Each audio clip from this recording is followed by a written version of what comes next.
Hello and happy Tuesday, everyone. And thank you for joining another episode of At Home with Joseph.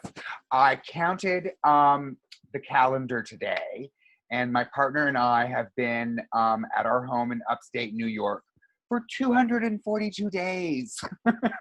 I realize that some people are traveling and getting out more than we are.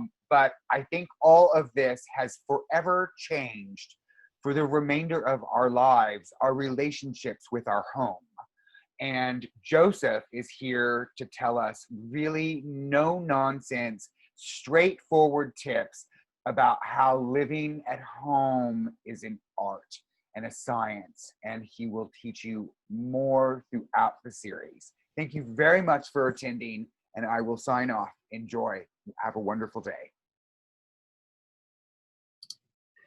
Hey there, so today we are going to be preparing a turkey for Thanksgiving, and I'm going to show you how I prepare my turkey every year. It is a very traditional way. I don't have a lot of fancy techniques or trends that I use to do my turkey. I do it the same way every year, and every year I get a phenomenally delicious and tender turkey. So we're going to start with a process. You've got a store-bought turkey. You want to remove the timer. You do not need that, and you do not want to rely on it. And then the second thing, if it does come with this, is you want to remove any plastic pieces that are holding it together. So just grab those right out of there and pull out the innards. I like to do this on a towel. It keeps the turkey nice and still, but it also absorbs any water that might come out. One of the most important things for rendering a very juicy turkey is to allow it to come down to room temperature. So the very first process that we're going to do is we are going to bard the turkey. And barding the turkey is a process of applying a layer of fat over the top of it so that the fat can actually baste the turkey while it's cooking. So the first thing we're going to do in preparation for creating our compound butter, which is what we're going to bard the turkey with, we are going to get a collection of some herbs together and chop them all up. And they are going to be added in the KitchenAid to the butter and whipped up. And the herbs that I like to use are thyme, rosemary, and sage. Very traditional herbs. They all impart a really good flavor. And you don't want to skimp on the herbs because they're really what is going to flavor the meat of the turkey. And this is also actually going to give a lot of great flavoring to the juices that you're going to create your gravy with. All you want to do when you're cleaning your thyme off of its stems is just pull it from the base all the way up to the top of the stem, and it will just naturally come right off for you. It's okay if you get some longer stems like that in there. They're going to be chopped up, so don't worry about that.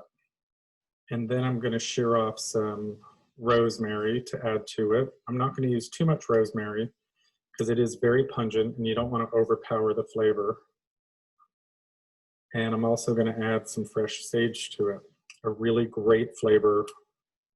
It's kind of a velvety, woody, earthy type of a flavor. It's going to be great in the turkey. Again, also will give a great flavor to the drippings for the gravy. So now that I have the pile together, I'm just going to chop them all up till they're about an even, they're all about an even size. So this is about how fine you want your herbs to be that you're going to include in your butter. Now that that is done, I've got my salt, I've got my herbs, and we are going to come over to the mixer. So as I'm adding my butter, I am using unsalted butter again. I really only ever use unsalted butter. I'm going to scrape it into the bowl.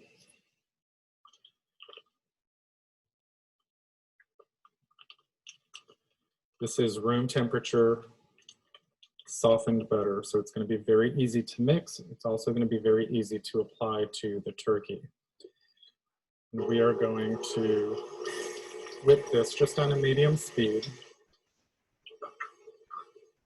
And to this, I'm going to add a few handfuls of salt. This is probably about 3 tablespoons of salt to 1 pound of butter.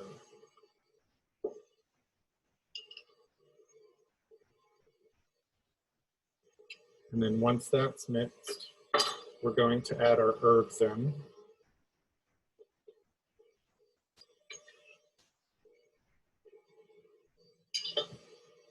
And we are going to let this whip for a minute or two.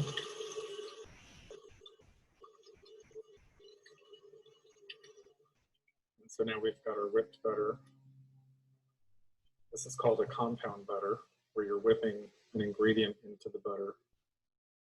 And after we clean off our paddle, we are going to bring this over to our board where the turkey is. And we are going to start stuffing the turkey. So we've got our compound butter finished here. How beautiful does that look? All those herbs and the salt in it has a really nice salty flavor. You don't want your butter to be too salty, but you do want to taste the salt in it because that's just going to help to give the turkey a little bit of a brine as it's cooking. So before I add that, we are going to add a pinch of salt, a good hefty pinch of salt to the interior of the cavity of the turkey. And I'm going to rub it in with my hands. Now that that's done, we are going to separate the skin of the turkey from the meat of the turkey very carefully. What's going to happen is we are going to stuff the butter underneath each part of the skin. And as it cooks, all that butter is just going to liquefy and it's going to baste the turkey as it's cooking. So grabbing the skin with your fingers, you want to slowly pull the skin away from the meat as gently as possible. And you want to try to get in as deep as you can go without tearing the skin. And you can feel, as your fingers are working back and forth, you can feel the underside of the skin separate from the meat. And then I'm going to do the other side of the turkey as well. Let's turn this around so you can see that.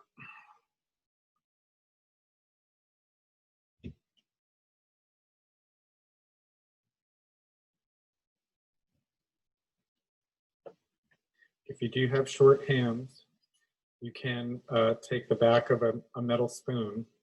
You want it to be flat. You don't want it to be round. Round, you could puncture it, but when it's flat, it can go right in between the skin and the breast meat, very gently on both sides.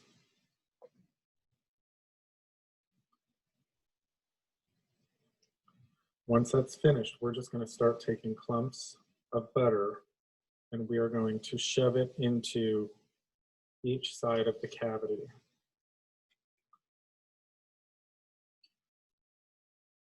You want to be very generous when applying this butter.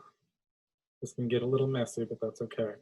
Once you get a clump in there, you can push it through with your fingers and get it all the way in. And right now I see just a small film of butter under there. I want to keep applying that. I want a nice thick layer of butter.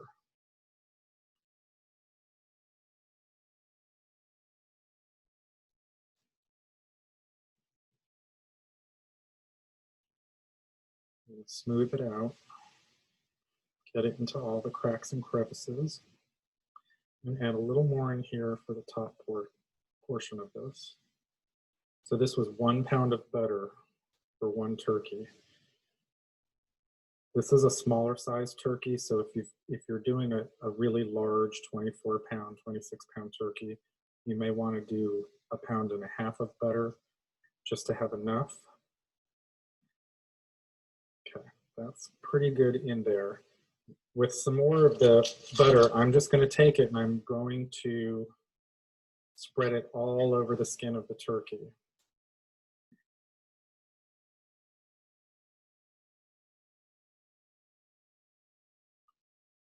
All this fat is really going to help the turkey to stay moist. Again, the most important part of this is that your turkey is actually room temperature.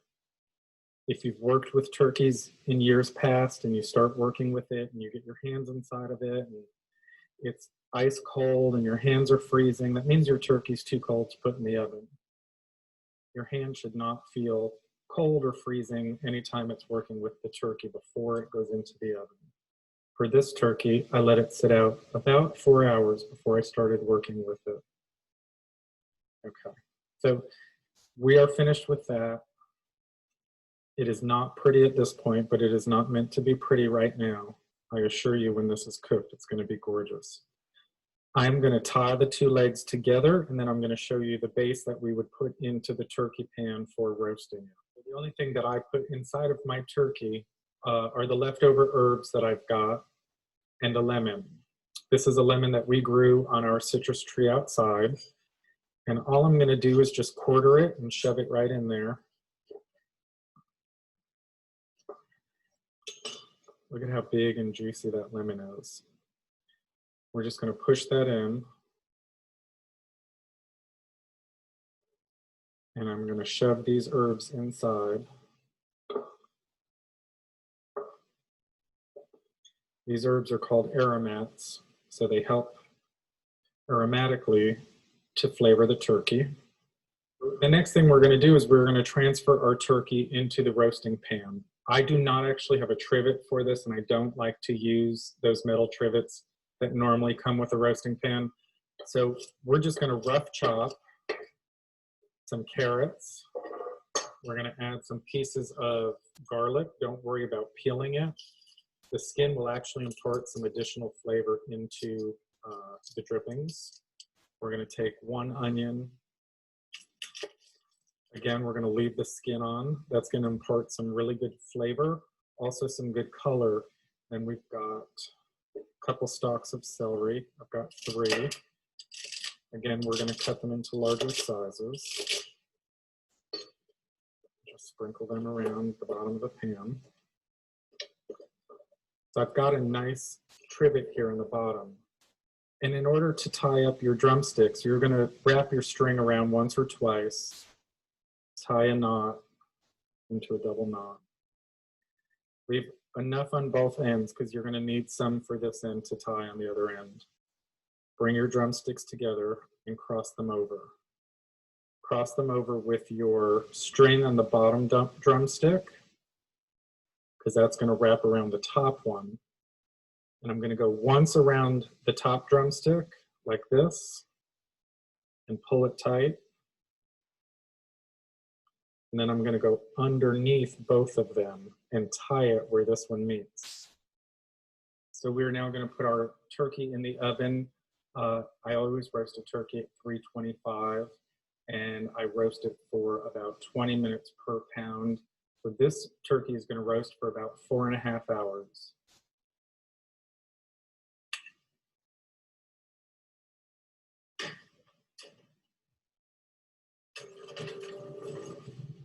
The turkey's in the oven cooking. I am going to share with you my mother's stuffing recipe.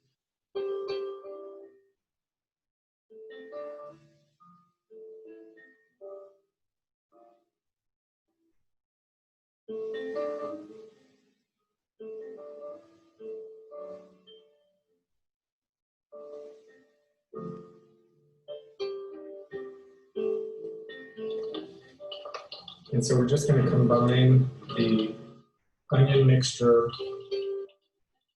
with the sausage until it's fully incorporated in the stuff. I'm only going to add about 1/2 cup at this point. I don't want it to be too wet.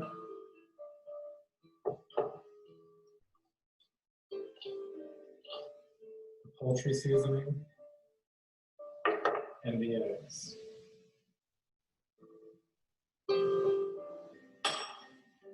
And I'm just going to combine all of this together, squishing it as I go to further break down the bread.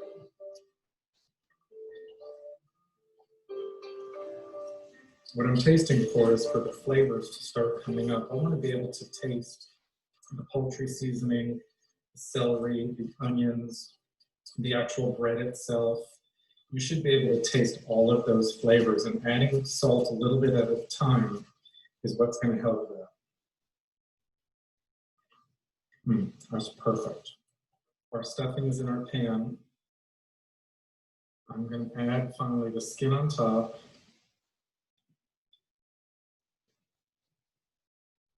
All these little pieces are just going to give some of the flavoring of the turkey into this. Because I do not stuff my turkey, I want to add just a little bit of turkey flavor to it. So I will cover this, and this will go in the oven probably about an hour before the turkey is done. I'm going to cover it and put it in for about 30 minutes. And then after 30 minutes, I'm going to take the foil off and let it brown up and cook the rest of the way. Now is the time to present your turkey to your guests at Thanksgiving. And you've got a beautifully roasted turkey. And I'm sure, like everybody else, you want to make it magazine worthy, right? So I'm going to show you a couple tricks to be able to do that, to bring it out to your table for your guests and to really make a presentation out of it. You want to let your turkey rest for a good 30 minutes. And after it's rested, you want to transfer it to your platter. But in order to do that and to do it so that it stays clean, take a piece of wax paper or parchment paper, put it on just one side of your platter that you're going to rest your bird on. And what you're going to do is when you transfer it, this is going to keep any grease from going onto your platter. And then you can slowly slide out that piece of parchment. So you're going to grab your bird, and you don't want to grab it by the skin. You want to grab it by the carcass, lift it out, set it on your parchment, and slide it over. And then slowly slide your parchment out. That gives you a really nice, beautiful, clean platter without a lot of spills or anything like that. I have cut some rosemary out of my garden. I love these long stalks of rosemary. And think about crowning the turkey. So giving it a crown, or even filling in the back here, but layering your garnish so that it looks nice and full and thick. Don't be afraid to use a lot of it. And don't let it lay so flat on the platter that it looks flat. You know, let your rosemary spike up a little bit. You can do this with rosemary that you purchase from the grocery store. It's going to be a little bit shorter, but you can build that out. You can use any type of a leaf, fig leaves, lemon leaves. And then I have got here, I love to cut whole vegetables and fruits to garnish my platters with. And I've got these beautiful, they're just amazing artichokes. So I love to cut those in half, being very careful to slice a clean slice through the choke and through the stem. So you get a nice, even half. And position them so that they're exposed and showing. So we're going to face the artichokes so that they're facing out. They make a really nice anchor for your turkey. So don't overspread out your items. Really make focal points when you're doing it. And the other thing that makes a really beautiful garnish are plums that are halved and quartered. The fruit looks really beautiful on a platter. It makes a great presentation. It's really easy to do, and I like to mix quarters and halves. So usually I'll get the first half done and then quarter the other half so that I can get the pit out. And I'll do the quarters along the edge of the bird and do the halves on either side. I like to buy a lot of items to garnish with. So when I buy the plums, I buy a good dozen of them because I really want to bulk this up and make a really spectacular presentation.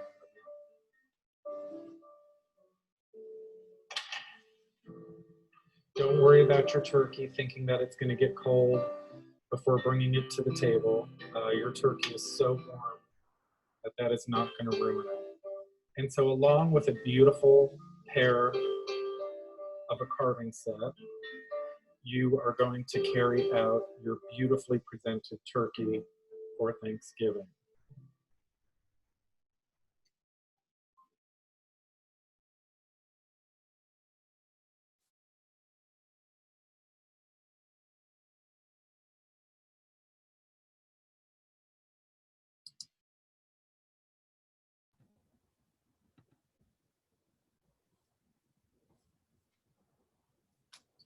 Hey everybody, hopefully you can see me. Thank you for joining this week, and I hope you got some useful information out of that. Please feel free to type in your questions in the Q&A box down below. We're gonna do probably about a 10 or 15 minute Q&A right now. And as you can see, anytime I do a turkey for Thanksgiving, I'm very traditional when I do it. So I make that same turkey every single year, and part of the beauty of doing that is that I get to perfect the turkey. So if something doesn't come out right, I know next year I will make some notes, and next year if I look at them, I'll remind myself and try to do something to perfect it. And as always, you can find me on social media at Home with Joseph on Instagram. And if you've logged in late or you missed part of the video, it is available on YouTube on my channel at Home with Joseph. So please go and subscribe. And I've got some questions coming in, so let me start with those. The first question is, can you use dried herbs for the butter? Yes, you can. Perfectly fine to use them. You would not want to use as much as you would with fresh herbs, because dried herbs have a higher concentration of flavor in them. So, but yes, totally fine to use.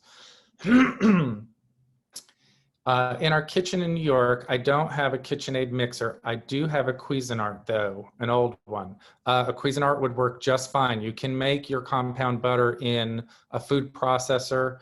If you let your butter come down to be soft enough, you can actually just whip it with a whisk or a spoon. That will work just as fine as well. How do you make a non-dairy version without butter? That's a great question. So two options that I think you can use is, one, instead of butter, use margarine. And the other option would be using ghee. Ghee is a, it's, for all intents and purposes, it still comes from butter fat, but it has all of that rendered out of it. So if anybody is lactose intolerant, ghee is a great alternative to use. However, it is not going to have the same flavor as butter. So you may have to add some additional salt to bring up the flavors when you're making it. Do you baste the turkey while it's cooking? Yes, I sure do. I baste it. I probably leave it for about the first hour for all of that butter to melt out into the pan. And then I start to baste the turkey. And I normally take the first juice from the turkey out of the cavity rather than the bottom of the pan. When it starts to roast, you'll notice there's a big collection of liquid in the cavity. And that's where I'll start basting from at first. Is one kind of turkey better than the other? Well, you really want a turkey that has as minimal of processing as possible. I prefer to use turkeys that are not out of a freezer of a grocery store. And even when you find a turkey that's in the refrigerator section, it still was frozen, but they have allowed it many days to come down to temperature rather than a very extreme frozen and then thawed. I tend to prefer heritage turkeys, which are usually found in higher end grocery stores like a Whole Foods or a Fresh Market. And heritage turkeys are an old fashioned breed. They've become very popular again. They're usually American breeds. They are raised on farms. They're free range. They're not fed antibiotics. they usually produce the best turkeys that you've ever had. They're not as plump looking as a store-bought turkey because most of those are injected with a saline solution when they're being processed at the poultry factory. But with that being said, I try to find an organic turkey if I have to buy one from a grocery store. And again, my number one tip is make sure that you are letting it come down to room temperature before you're putting it in the oven. That is probably the biggest mistake that everybody makes, is they put it in when it's too cold. And when the meat goes from being too cold to this hot oven, it just seizes up and it will not become juicy. Thank you for being you, and thank you for Aspire. Oh, that's so sweet. Thank you, Susan, and thank you for joining us. Where can we find the stuffing recipe? I didn't have a chance to write it down. So everyone who registered is going to get a copy. This is my mother's recipe. So she's been making it for as long as I've been alive, and every Thanksgiving, we have never had a different stuffing recipe, and it is always a crowd pleaser. So I think if you try to make it this year, I think you will really like the results of it. But everybody's going to get a copy emailed to them for that recipe. What kind of butter is the best to use? Really, any type of store-bought butter is fine. You do not have to be particular in this instance with European butter or a higher fat content, because it's all just going to melt, and it's really for giving some extra fat to the turkey. So my only one hard rule is that I never use salted butter for anything. So I have better control over the salt that I am able to add versus using salted butter. So that would be the only thing I would recommend.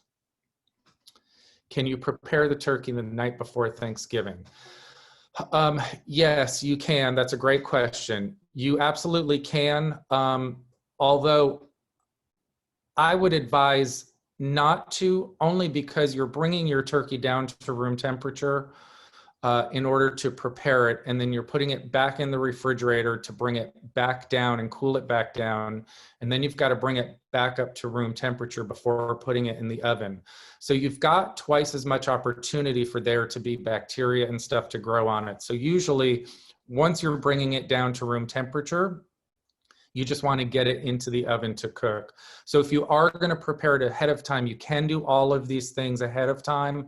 Just work on a cold turkey and get it back into the refrigerator, and just make sure you take it out the morning that you're going to roast it, and really let it come down to room temperature. Let's see, do you do anything with all the veggies at the base of the turkey? I do not when I'm roasting it, and I do not when I'm serving it for Thanksgiving. Although I do save them, because when I'm done with the turkey at Thanksgiving, I will put all of those vegetables, any leftover drippings in the bottom that I have not used for making gravy, and I will throw all of that with the vegetables into a huge stock pot, fill it with water, and I will make a turkey stock for soup that I can freeze and eat throughout the winter. So I do use them, just not for Thanksgiving. Let's see, if you make too much stuffing, can it be frozen? I tend to make way too much. Yes, well, I suffer from that same problem.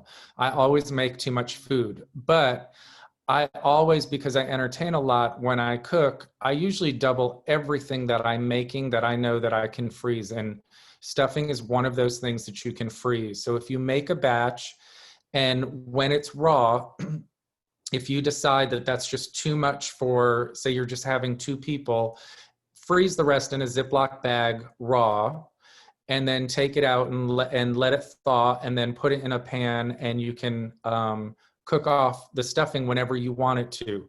So typically when I make the stuffing, I'm going to make a huge batch. I'm going to portion it out, take the piece that I need for Thanksgiving, and the other I usually portion for 4 people into separate Ziploc bags, label and date it, and throw it in the freezer, and it stays perfectly fine. Can you add dried fruits, apricots, etc., to the cavity along with the herbs? Yes. So I typically use fresh fruit, not dried fruits, but you can. I don't know that there's any benefit to using dried fruit unless you're really going to eat them. But I usually add lemon wedges inside of the cavity. You can also add apple wedges. You can add orange wedges. You can add anything that you want to the cavity. One of my hard rules is never to stuff a turkey with stuffing. That is the other reason that turkeys will dry out, is because the hot air that circulates the oven is not able to get inside of the cavity to cook it from both sides evenly. So when you stuff a turkey with stuffing, it's cooking from the outside in, and it has to work doubly hard to heat up to get all that stuffing also cooked. So I will stuff the cavity with herbs and lemons. You can put garlic in there. You can put onions and carrots and celery in there if you want. Just remember that whatever you put in the cavity is going to create a juice that's going to go in your drippings. So it is going to affect the flavor of your gravy. So just keep that in mind. If you don't want a sweet tasting gravy, then don't add fruit to the inside of the cavity. Can this recipe be done the same way if I'm using an air deep fryer? I can't say, because I've never done this in an air deep fryer. I'm very traditional when I make turkey, and I apologize for that. But for me, roasting is just a very classical method of cooking, and I think it's a far superior method of cooking, above and beyond any other way of doing it, whether you're deep frying a turkey, air frying it. I think you get an impeccable quality turkey just by roasting it. So I've never air fried it. And I don't know if all of that butter in an air fryer will start to affect how the machine actually works. So I would be careful testing that if that is something that you're going to do. Let's see, next question. This isn't actually a question, it's a comment, and I'm going to read it because it's very sweet. Thank you for connecting us in this way, Joseph. I miss you and Joseph and Co. so much here in Atlanta. I recall your offering the finest scalloped potatoes ever. What other sides does your Thanksgiving table also include? Thank you so much, and I miss you too. So for people that don't know, I had a gourmet food shop in Atlanta for several years, and I used to do prepared gourmet meals, and we also hosted private events that I would cook for people at the shop. So and thank you for enjoying my scalloped potatoes. They are pretty good, and maybe we'll do that as a segment on here. But the other sides, again, for me, Thanksgiving is very traditional. So corn, I usually do a creamed corn, usually some type of a roasted squash, mashed potatoes, stuffing, cranberry sauce. I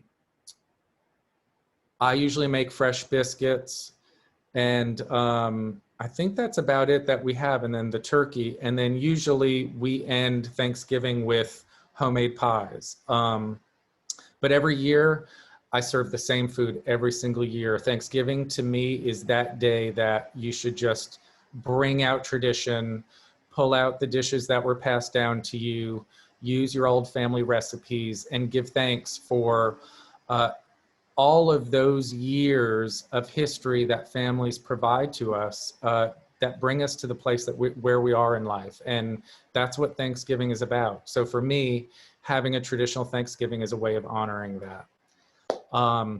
So I don't have any more questions, and I do want to thank everybody for coming, and tune in next week. I don't know what we're going to be doing yet, but we will send you an email. If you're not registered, please register with Aspire on their mailing list. You can also go to my website at Home with Joseph, and you can enter your email there. And I also send out notifications every week for these series. And please follow me on Instagram or Facebook. It's at Home with Joseph. And also check out YouTube. It's also at Home with Joseph. Subscribe to the channel, and we will see you next week. Thank you.